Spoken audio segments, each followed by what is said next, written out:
Tollywood young hero Akkineni Naga Chaitanya ప్రస్తుతం సినిమాల పరంగా ఇండస్ట్రీలో ఎంతో బిజీగా ఉన్నాడు. ఈయన ఇటీవల డైరెక్టర్ చందు మొండేటి దర్శకత్వంలో తండేల్ అనే సినిమా ద్వారా ప్రేక్షకుల ముందుకు వచ్చి ఎంతో అద్భుతమైన విజయాన్ని సొంతం చేసుకున్నాడు. ప్రస్తుతం ఈయన తన తదుపరి ప్రాజెక్ట్ పనులలో బిజీగా ఉన్నారు. అక్కినేని నాగార్జున వారసుడిగా ఇండస్ట్రీలోకి అడుగుపెట్టిన నాగచైతన్య టైర్ 2 హీరోగా ఇండస్ట్రీలో కొనసాగుతున్నారు. ఇక ఈయన వృత్తిపరమైన జీవితం పక్కన పెట్టి వ్యక్తిగత విషయానికి వస్తే, నాగచైతన్య ఏం మాయ చేశావే సినిమా ద్వారా సమంతతో కలిసి మొదటిసారి స్క్రీన్ షేర్ చేసుకున్నారు.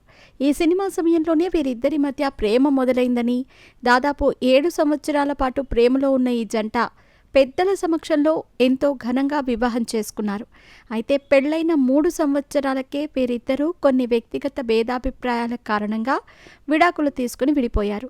సమంత నుంచి విడాకులు తీసుకున్న నాగచైతన్య తిరిగి మరొక నటి శోభిత ప్రేమలో పడటం, ఆమెను పెళ్లి చేసుకోవటం జరిగింది.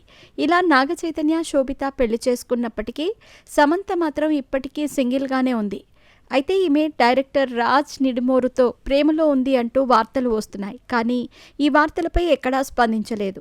ఇకపోతే సమంత నాగచైతన్య విడాకులు తీసుకుని విడిపోయినప్పటికీ వీరికి సంబంధించి నిత్యం ఏదో ఒక వార్త సోషల్ మీడియాలో సంచలనంగా మారుతోంది.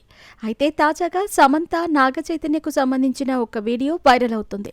ఈ వీడియోలో భాగంగా నాగచైతన్య తన జీవితంలోకి మరో అమ్మాయి వచ్చింది అంటూ సమంతకు స్వయంగా చెబుతున్నారు.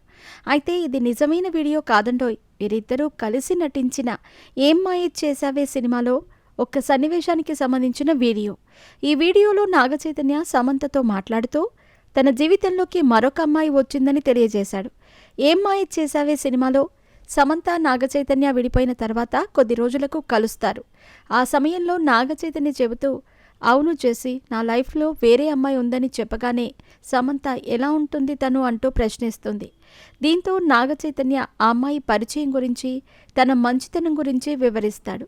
ప్రస్తుతం ఈ వీడియో వైరల్గా మారటంతో కొంతమంది అభిమానులు సమంతకు శోభిత గురించి నాగచైతన్య ముందే చెప్పారు కానీ సమంత గమనించలేదు అంటూ కామెంట్లు చేయగా, మరికొందరు మాత్రం ఈ డైలాగ్ చెప్పే సమయంలో తదాస్తు దేవతలు తదాస్తు అన్నట్టున్నారు, అందుకే సమంత కాకుండా నాగచైతన్య జీవితంలోకి శోభిత వచ్చింది అంటూ ఈ వీడియోని వైరల్ చేస్తున్నారు. ఇక ఏం మాయ చేశావే సినిమా జూలై 18వ తేదీ తిరిగి విడుదల కాబోతున్న నేపథ్యంలో ఇందుకు సంబంధించిన వీడియోలు వైరల్ అవుతున్నాయి.